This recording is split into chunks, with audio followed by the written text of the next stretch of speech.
नमस्ते। हम लोग अब शुरू कर चुके हैं चैप्टर नंबर 4 द्विघात समीकरण का ऑब्जेक्टिव। इस चैप्टर में हम लोग का 108 प्रश्न दिया गया है। टारगेट बुक को फॉलो कर रहे हैं, ठीक है। चलो, पहला प्रश्न में है, निम्नलिखित में से कौन द्विघात समीकरण है। हमारे पास चार ऑप्शन है, इन चारों में से कौन द्विघात समीकरण है इसका पता लगाना है, ठीक है। द्विघात समीकरण का रूप क्या होता है? ए एक्स स्क्वायर जोड़ बी एक्स जोड़ सी बराबर 0, ठीक। इस रूप का समीकरण हमारा क्या कहलाता है? द्विघात समीकरण कहलाता है।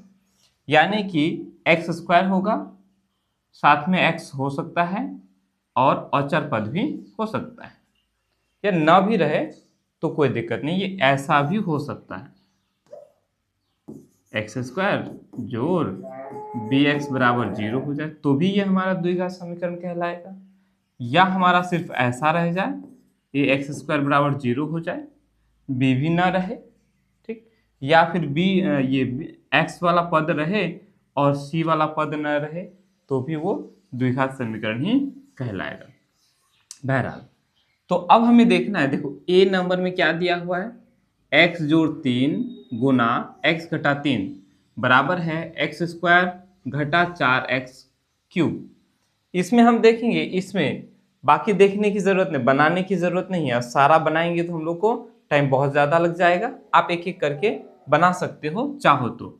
एक्स जोड़ 3 और एक्स घटा 3 को आप गुना करोगे दोनों को, फिर उसके बाद इसको सॉल्व करेंगे तो सीधी सी बात है, इसमें ए नंबर का ऑप्शन में हमारा है यहाँ 4x क्यूब। एक्स का घात कितना है? 3 है। तो x का घात अगर 3 है तो क्या वो हमारा द्विघात समीकरण हो सकता है? बिल्कुल नहीं। अर्थात ऑप्शन नंबर ए हमारा नहीं हो सकता है। इसमें x क्यूब नहीं होना चाहिए, है ना, जो कि x क्यूब है। और ये x क्यूब हटेगा कहीं भी? नहीं हटेगा। क्यों नहीं हटेगा? अगर हम इन दोनों को गुना कर दें तो x और x को गुना करेंगे तो x स्क्वायर हो जाएगा, है कि नहीं? क्या हो गया? X square. वैसे भी यहाँ इधर भी एक्स स्क्वायर, इधर भी एक्स स्क्वायर, तो ये भी हमारा खत्म हो जाएगा। आगे अगर आप करोगे इसको और इसको गुना करेंगे तो ये एक्स स्क्वायर हो जाएगा इधर में, बाकी जो भी आए गुना करके, और बराबर के इस पार भी है एक्स स्क्वायर, तो ये एक्स स्क्वायर इधर भी, एक्स स्क्वायर इधर भी, ये दोनों कैंसिल हो जाएगा। इतना तो छोटी छोटी चीजें आप लोग को पता होगा, है ना। तो यहाँ एक्स स्क्वायर भी गायब हो गया, तो किसी भी सूरत पर ये ऑप्शन नंबर ए हमारा द्विघात समीकरण नहीं है, ठीक। आगे चलते हैं, ए नंबर नहीं हुआ, बी नंबर देखते हैं। यहाँ है एक्स जोड़ 3 पर होल स्क्वायर। तो एक्स जोड़ 3 पर होल स्क्वायर मतलब ये हो गया ए जोड़ बी पर होल स्क्वायर। ए जोड़ बी पर होल स्क्वायर का सूत्र क्या होता है? ए स्क्वायर जोड़ बी स्क्वायर जोड़ 2ab होता है। तो ए स्क्वायर यानी कि यहाँ एक्स पर स्क्वायर हो गया, ठीक। आगे जो भी आए, उसके बाद हम बराबर की इस पार देखेंगे तो यहाँ स्क्वायर वाला है नहीं है, 4 गुना एक्स करेंगे तो 4x आ गया, 4 गुना 4 करेंगे 4 चौका 16 आ गया। इन सबको जब बराबर की इस पार लेके आएंगे तो बराबर की इस पार हो जाएगा, बच जाएगा 0, बाकी जोड़ने घटाने पर आ जाएगा हमारा। कहने का सीधी से मतलब है कि यहाँ ये जो है, जब हम इसको पूरा सरल करेंगे, सॉल्व करेंगे तो एक्स स्क्वायर आएगा, ठीक। अर्थात ये हमारा क्या कहलाएगा? द्विघात समीकरण कहलाएगा। यही निश्चित रूप से एक बार बना के दिखा देते ताकि आपको अच्छे से समझ में आ जाए। ये हो गया हमारा x जोड़ 3 पर होल स्क्वायर, मतलब a जोड़ b पर होल स्क्वायर। क्या होता है? a जोड़ b पर होल स्क्वायर का सूत्र a स्क्वायर जोड़ b स्क्वायर जोड़ 2ab, यही होता है। तो इसी को लागू करेंगे, क्या हो जाएगा? एक्स स्क्वायर हो जाएगा, है ना, जोड़ 2ab, 2 गुना एक्स, 2x गुना 3 कितना हो गया? 6x हो जाएगा, जोड़ 2ab को पहले लिख लिया, उसके बाद बी स्क्वायर, बी हमारा 3 है, 3 तिया 9 हो जाएगा। इधर वाले को भी तोड़ेंगे, 4 गुना एक्स 4x हो जाएगा, 4 गुना 4 4 चौका 16 हो गया। बराबर के इस पार लेके आ जाएंगे सबको, एक्स स्क्वायर जोड़ 6x जोड़ 9, ये घटा 4x घटा 16, बराबर की इस पार आ जाएगा तो क्या हो, सबका चिन्ह बदल जाएगा, बराबर में इस पार 0 हो जाएगा। एक्स स्क्वायर हो गया, यहाँ देखो 4x है, और सॉरी यहाँ 6x है, यहाँ 4x है, तो 6x में से 4x चला गया, 2x हो जाएगा, यहाँ 9 है और यहाँ 16 है, 16 में से 9 चला जाएगा, 7 बच जाएगा। देखो ये द्विघात समीकरण हो गया ना, यानी ऑप्शन नंबर बी ही हमारा सही है। ऑप्शन नंबर सी भी हमारा नहीं होगा। क्यों नहीं होगा, हम यहाँ देखेंगे। यहाँ 2x घटा 2 पर होल स्क्वायर है, क्लियर है। तो इसको भी हम इसी रूप में देख सकते हैं, a घटा b पर होल स्क्वायर।